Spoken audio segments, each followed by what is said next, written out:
नमस्कार, मैं विक्की वर्मा मेड सलार पर आपका बहुत बहुत स्वागत करता हूं। देखो, छत्तीसगढ़ माध्यमिक शिक्षा मंडल ने जो प्रश्न पत्र यानी कि प्रश्न बैंक हमें दिया था अपने वेबसाइट पर, हम उसका एनालिसिस कर रहे थे, जिसमें से हमने चैप्टर 2 तक कर लिया है। आज चैप्टर 3 करेंगे। ठीक, चलिए, ज़्यादा क्लास को लंबा नहीं करेंगे, डायरेक्ट बता रहा हूँ, चैप्टर 3 करेंगे। देखो, पूरा का पूरा मैंने आप लोगों को इंपॉर्टेंट क्वेश्चन दे दिए हैं ना। इंपॉर्टेंट क्वेश्चंस मैं आप लोगों को दे दिया हूँ, आप लोग वहाँ से जाकर कर सकते हैं। पूरा का पूरा लिंक डिस्क्रिप्शन में है, जाकर देख लेना। ठीक, चलो, कहाँ तक आए थे? एक मिनट। ये चैप्टर नंबर 3, एक चर का द्विघात समीकरण। क्या चीज़ है? एक चर का द्विघात समीकरण। इस चैप्टर पर आए हैं। ये हमारा कौन सा चैप्टर है? Chapter number 3। चैप्टर 3 है ना। चलिए करें। चलो चैप्टर 3 देखते हैं। देखो, इस चैप्टर से भी हमें 1 नंबर का क्वेश्चन देखने को मिलेगा। 1, 2 और 3 हर प्रकार से मिल सकते हैं ना। तो देखिए, सही विकल्प चुनना है हमें। पहला समीकरण में ax² + bx + c के मूलों का योगफल क्या होगा, हमें ये बताना है। जानते हो मूलों का योगफल के लिए फॉर्मूला क्या है? माइनस का b/a लगा दिए यहीं से। छोटा छोटा क्वेश्चन मैं बता सकता हूँ ना। देखो, द्विघात समीकरण ax² + bx + c बराबर क्या है? 0।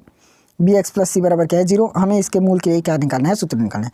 तो इसको तो मैं इंपॉर्टेंट क्वेश्चन में भी कराया हूँ। खैर, जानते हो x बराबर क्या होता है? -b + -b² - 4ac / 2a। देख लो, -b + -b² - 4ac / 2a, ये बन सकता है। -b + -b² - 4ac / 2a, ये भी तो है। एक मिनट, दोनों तो आ गया, कैसे आया? ये दोनों ऑप्शन तो गलत ही होगा, क्योंकि -x से स्टार्ट नहीं होगा, यहाँ पर माइनस ही नहीं आएगा।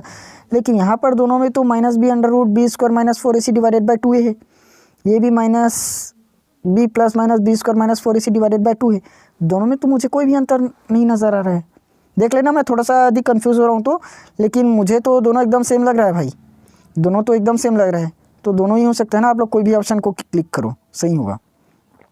देखो, इसके बाद अल्फा व बीटा के मूल द्विघात समीकरण है, इसको आप लोग बता देना। द्विघात समीकरण का मूल जानते हो ना, मूलों का योगफल x² - मूलों का योगफल × x + मूलों का गुणनफल। कौन सा होगा आप लोग देख लेना, ये इंग्लिश मीडियम वालों का।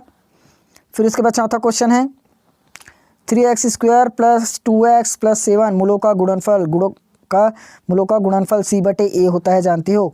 और योगफल के लिए बोलता तो माइनस का b/a लगा देते। ठीक, तो कौन सा होगा आप लोग यहाँ से पता कर लेना। अगर सोल्यूशन नहीं बनेगा तो बता देना, मैं इसका आंसर लेकर आ जाऊँगा।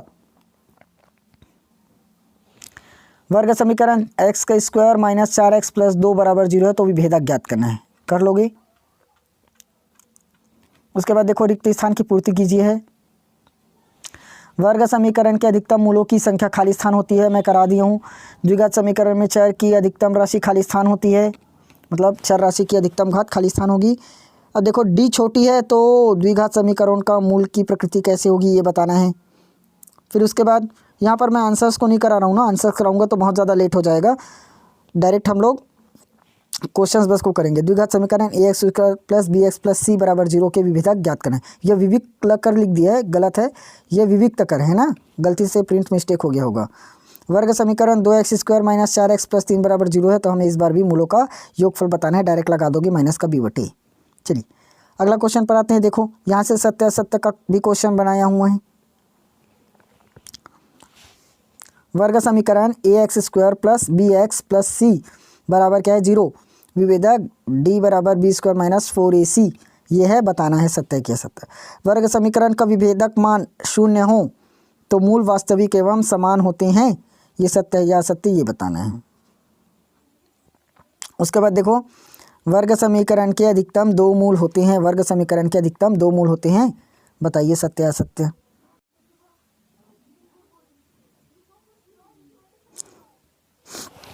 चलिए देखिए, अगला है x का वर्ग -7x = 0 है, तो इसका हल 0 या 7 होगा, हमें ये बताना है सत्य की सत्य। ax² + bx + c = 0 है, तो मूलों का गुणनफल c/a होगा, ये सत्य असत्य पहचानना है। ठीक, अब आते हैं हम लोग इसके बाद 2 नंबर वाले क्वेश्चन में।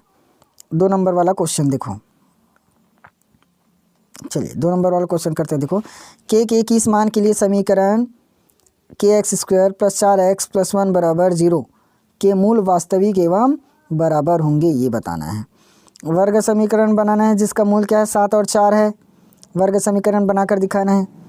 उसके बाद तीसरा है 3x square plus 2x plus 7 बराबर 0 है, तो मूलों का योगफल और गुणनफल बताना है। ठीक, फिर उसके बाद है 2x प्लस 3 और 3x माइनस 7 बराबर 0 है, तो हमें इसका मूल बताना है।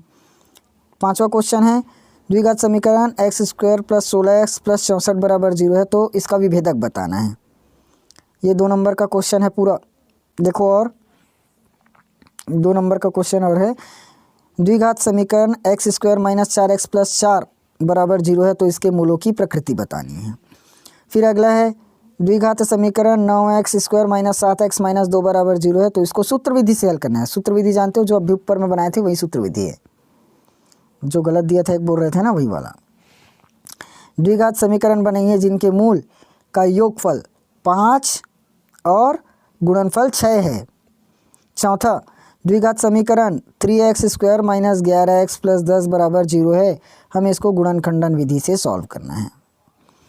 5वां है x का वर्ग माइनस 6x प्लस 5 बराबर 0 है, तो इसको हमें क्या करना है पूर्ण वर्ग विधि से सॉल्व करना है।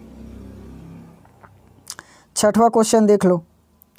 6वां क्वेश्चन क्या बोला है, पूरा का पूरा रूट लगाए हैं 6, फिर से प्लस रूट, फिर से प्लस रूट, तो इसका सलूशन मैं करा दिया हूँ, आप लोग जाकर देख सकते हैं। अभी यहाँ पर कराना पॉसिबल नहीं है ना।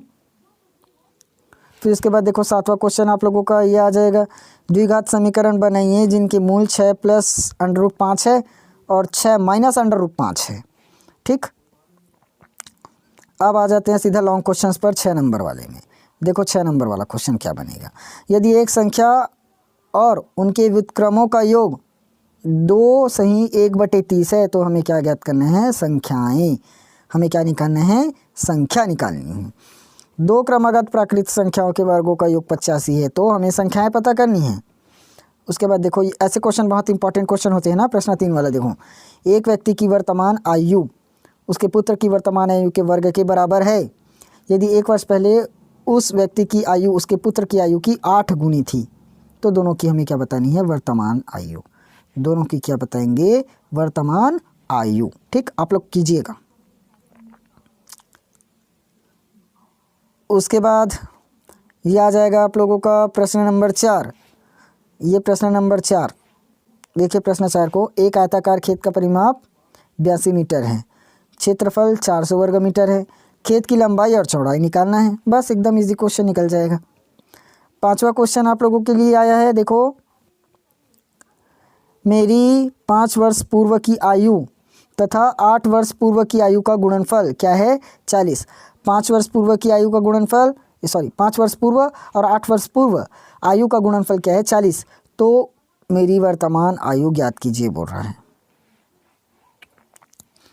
उसके बाद आप लोगों का ये प्रश्न नंबर 6 आ गया, देख लो स्क्रीन पर। x plus 1/x minus 1 minus करना है x माइनस 1/x प्लस 1 बराबर में 5/6 हमें इस समीकरण को हल करना है। ठीक, उसके बाद ये तो हो गया। इस तरह से हमारा क्वेश्चन नंबर चैप्टर नंबर कौन सा किया, अभी चैप्टर 3 कर दिए ना, पूरा का पूरा हमारा चैप्टर नंबर 3 ख़त्म। अब मैं कल बताऊंगा आप लोगों को चैप्टर नंबर 4। कल आप लोगों के लिए मैं चैप्टर नंबर 4 लेकर आ जाऊंगा क्लास। देखो चैप्टर नंबर 4 तो मैं करा देता, लेकिन चैप्टर 4 कराऊंगा तो क्लास बहुत ज़्यादा लॉन्ग चला जाएगा। क्लास 10 मिनट से ऊपर हो जाएगा और आप लोग क्लास को पूरा देखते नहीं।